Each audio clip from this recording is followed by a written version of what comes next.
Inseko buseko 10 years tuse ya muganda wange 10 nakusomezi nga 12 abantu bemukono bo bali ready mukoli ni abo abantu okumayanga nti bali ready batasedda nokugula VVIP tables okugeza nagambye da Midway supermarket wetule sawa zino ya muganda wange kuseko emeza 3 buli meza ya mitwalo aga ate omukulu takomyoko nakula ne tickets endala 10 setugenda okubanga tugabira bakilansi bakastoma bagula supermarket yebintu ladies and gentlemen nga 12 mwezi gwe 10 tugenda mu nseko buseko wali mu Colin Hotel olunaku marking yaman twongera okwebaza bakyali bafa ba Midway supermarket batukozesa nnyo okubeera basaponsa banseko buseko buli ate era mwe bali nnyo okubeera okolagana wamu nekyali wafono HBK Smart Properties tuli wali mu Colin Hotel nakusomezi nga 12 mwezi gwe 10 buseko bakwasa kundi zaabo matanja chiko bakwasa madira tanchiko iseko buseko yes matanja chiko yaman 12 ogwe 10 Colin Hotel Ujubike tulivyokaimba katumike tulivyoingia timu sasa ni cheko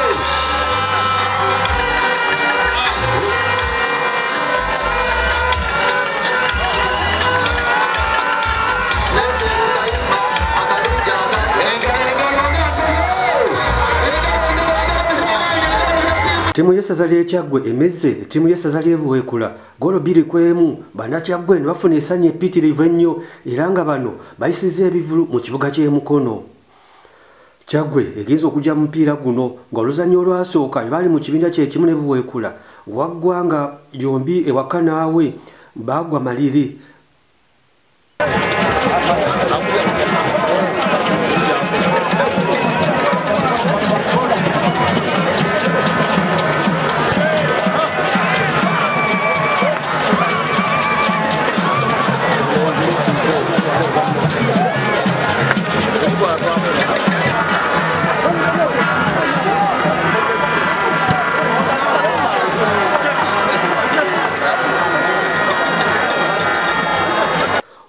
Omupiira bwe guwedde Bannakyaggwe beeyiye mu kisaawe ne basanyuka ne bazina amazina nga bagamba ku luno kiggwera Namboole nga kuno bagenda okukwata Ssaabasajja Kabaka mu ngalo omundi gwabwe ogusoose okuva empaka zino we zaatandika. Oweekitiibwa Ssekiboobo Vincent Matovu Bintu Bizibu akulembera essaza ly'Ekyaggwe agamba ku luno buli kimu agenda kikola okulaba nga essaza ly'Ekyaggwe lituuka ku fayino.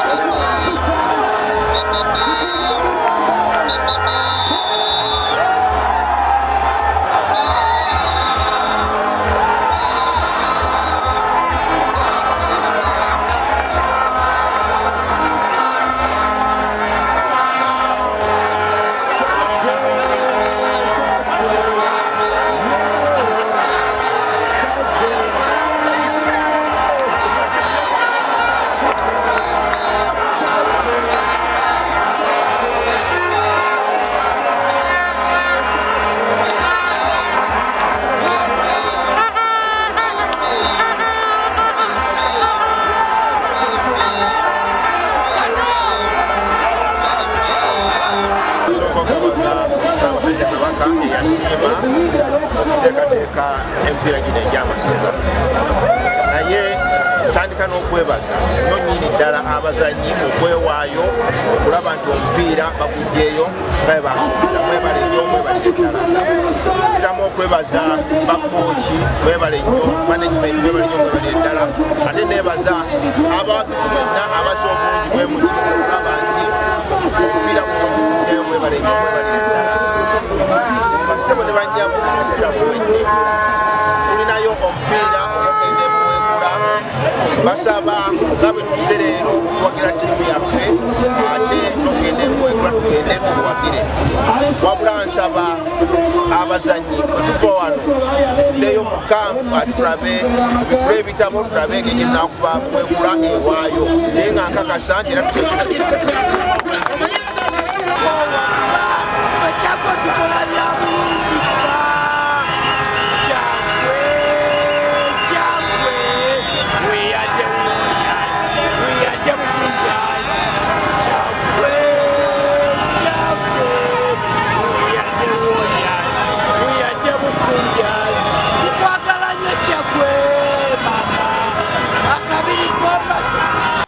omubaka w'ekibuga ky'emukulu Betty Namboze bakireke buli gole badde eteebebwa abadde yataddeko emitwalo 55 era nga wano omupiira we guwedde ssente azikwasiza oyo yateebye ggoolo ezo ebbiri Kyaggwe zeesobodde okuwangulirako buweekula.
Wessaza ly'Ekyaggwe Katono Mutono agamba ku luno bataddemu amaanyi mangi ofuula luno ozannya we batuuseeko lwa semi-final ne quarter final buli ttiimu gye badde basisinkana badde bagikwatisa n'amaanyi okulaba nga bagiwangula era buweekula era beerinde nga bagenze emubende bagenda kufunayo obuwanguzi.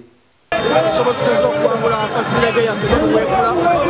n'abaganda okujja kwagwa amayombe agwadde bw'amaanyi agwadde mu nyuvu naye kibadde ekikulu tutegese bulungi basobodde okufuna obuwanguzi tekibadde ekikulu tugende mu lutandire tesiti nga tuli aheedi okubuweekula naye nga njagala okwebazanya abawagizi bonna abavugirizi bonna bannakyaggwe era nebuweekula ku ssande mutuwerekere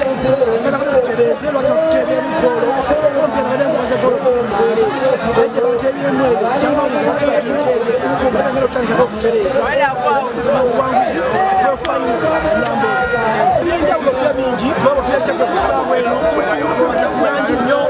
obuvujjirizi nkomafesa kiba bataddemu ssente n'olukiiko n'abawagizi bonna basobola otekamu ssente omupiira bizinesi omupiira ssente ababeera ssente kituwa obutafu otekateeka obulungi kyetwagala okwebaza abavujjirizi bonna abawagizi bonna nkomafesa kiba bona olukiiko lwe kyabadde mabega waffe kaseera konna nga otuluuzinga mu kibinja paka wano wetutuuse olaba ebitongedde amaanyi bukodyo n'okugubwa abatendesa bali ku ttiimu y'Ekyaggwe otulamugeko sitaafu yange gye nnina yonna y'amaanyi nekirala tuwadde ttiimu eno obudde tubeera mu nkambi tusobola okuboninga awamu abazanyi ne bakooki n'olukiba tuyamba okutereeza ebizibu ebibeera bitonotono so nabazengamanyi kyebeetaaga kuba Kyaggwe twafuna abawagizi baffe tugulawo n'eddumba tuli ku mutima gaffe abazanyi ne bakooki tusobola okukozesa y'Ekyaggwe abafa abatugwako osaba mukama ebyewaayo nekunagala ngende nakutereeza mu ki ekibadde ekintabiseza ggoolo nabe nga ngende naye neera ngisookeyo naye ekiwulire bwana n'okubakozesa amaanyi amageamutatalabuwayo kiki ekibulamu mu ttiimu yaffe Kyaggwe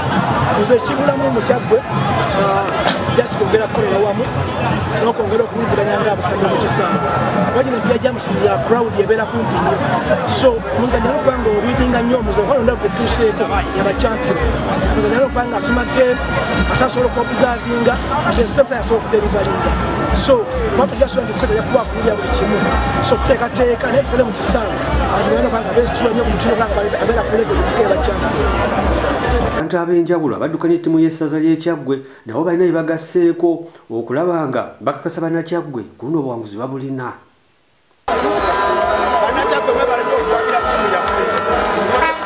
leero twatukolako singo netutegeera lwaki tugenda muweegula naye ffe twakimaze okugenda mu samba finals nolwekyo mwebale nnyo agala okwebaza abazannyi baffe agala okwebaza abawagizi baffe abakyaffe tukoze statement ennene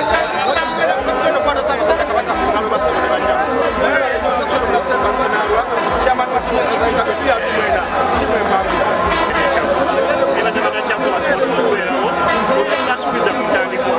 abaga atujja kuba buli munene omunene w'okulunyamuke abadde wakubiri ebisigaza omunene omumera musabafayiro era fena tukoyo mu bungi tugende nambolera wankulukuku ag'ettiimu yaffe y'essaza ly'Ekyaggwe. Wano oluvudde ku kisaawe ku Bishop Senior Secondary School Bannakyaggwe bayisizza ebivvulu mu nguudo z'Emukono era nga bino byolaba bye bibaddewo ng'omupiira guwedde